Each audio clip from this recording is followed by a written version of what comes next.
Hello, and welcome to Exploring Peru and Beyond with Phyllis. Hi, and welcome back. For me, getting there is a big part of any trip. There are always adventures to be had en route, not just the big one at the end, especially in Peru. I also like bringing you a sense of what it's like to actually be there, not just the highlights, as incredible as some of them truly are. So let's get started.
In this region, ancient traditions are still alive, like the craftsmen weaving these incredible, massive mats by hand.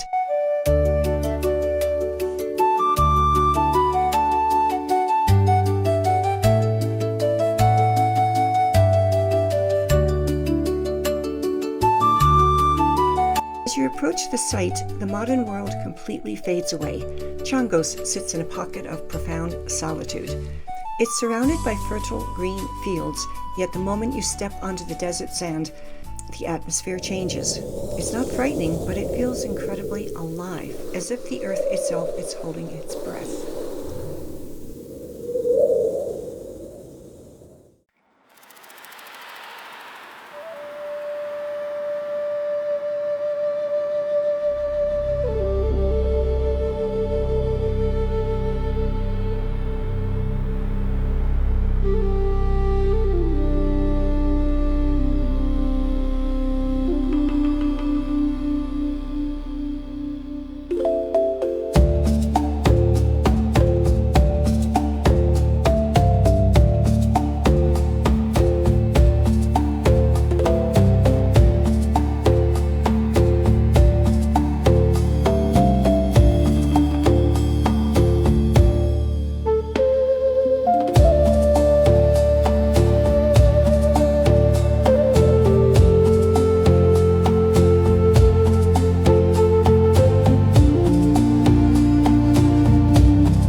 Huaca Chongos is in the desert coastal area about a 3.5 to 4 hour drive south of Lima, near the Paracas National Reserve.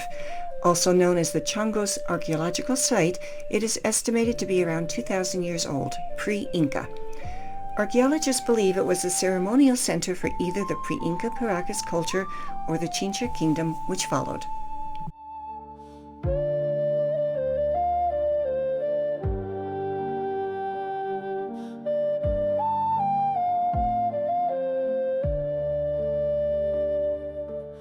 Unexcavated Huacas are very difficult for the layperson like me to make sense of. Drone footage helps, but it doesn't give us answers.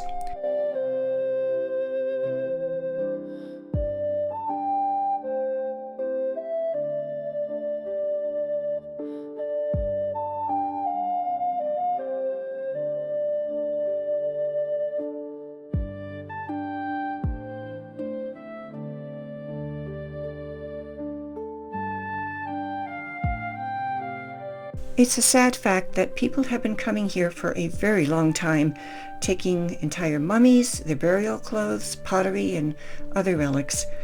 Now there is only graffiti, the least of the disrespect. There is also an eerie silence that I find in all of these ancient places that aren't teeming with visitors. I love wandering off by myself when I can, listening to the silence of the people who lived here long ago, covering ancient secrets that are waiting for protection and a proper, respectful excavation.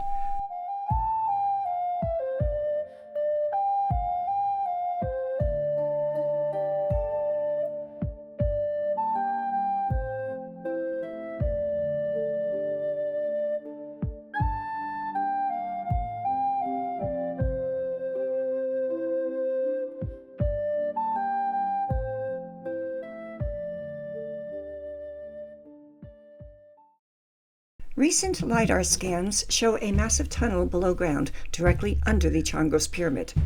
Many elongated skulls have been found in the desert sands of Paracas. That's just a fact. They exist. Elongated skulls with other anomalies, some, but definitely not all, from headboarding or cranial deformation. That is, skulls that were deliberately forced into elongation.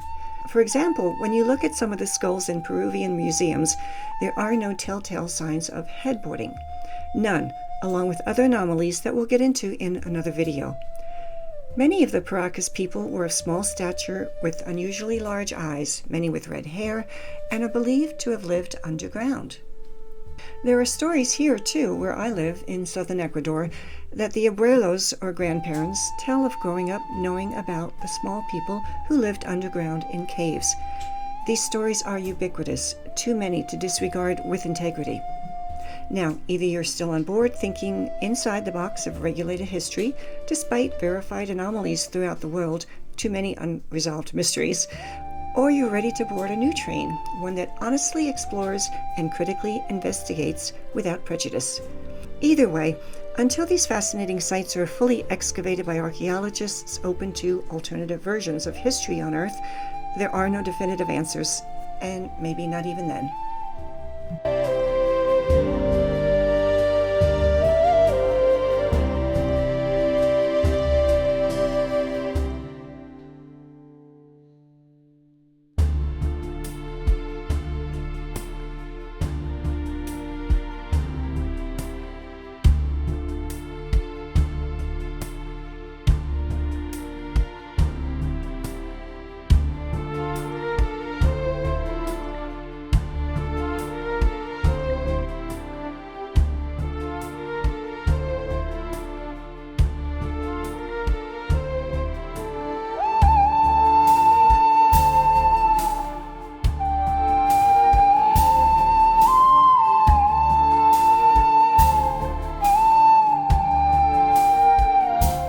We are about 400 driving miles from Cusco, which was the navel or heart of the Inca Empire, which is why you cannot hardly take a step in that area without tripping over some ancient remains.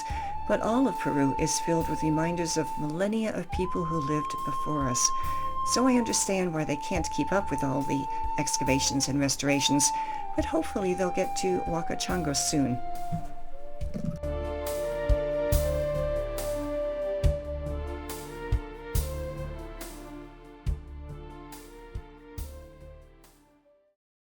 And finally, sadly, it was time to leave. There never seems to be enough time wherever I go, but maybe when I come back they'll have begun the excavation. And if not, that's okay too.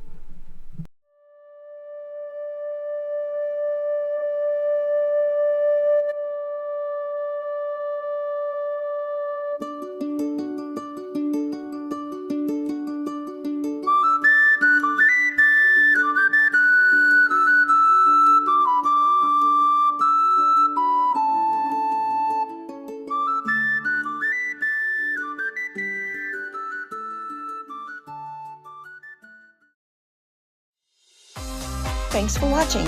If you enjoyed this video, please like and subscribe to see more adventures.